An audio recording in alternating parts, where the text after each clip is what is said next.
Good evening, good evening. Nandito tayo ngayon sa Pililla, Rizal. At binisita natin si Ivory. Okay?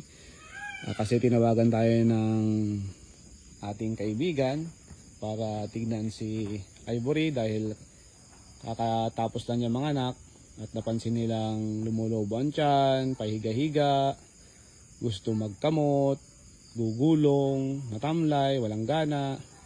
At ayan na siya ngayon. Ayan, Ivory. Oh. Pagkatapos natin siyang gamutin, nakakatayo na siya, palakad-lakad na rin siya, at sinusubukan na rin niyang kumain. So, update ko kayo sa mga mangyayari kay Ivory. Ayan, kita nyo naman. Oh. Shout out sa inyong lahat dyan. Good night sa inyo. Good morning sa akin. Madaling araw na. Ito, nagtatrabaho pa rin ang inyong kakwentuhan. Alright, sige, maraming salamat.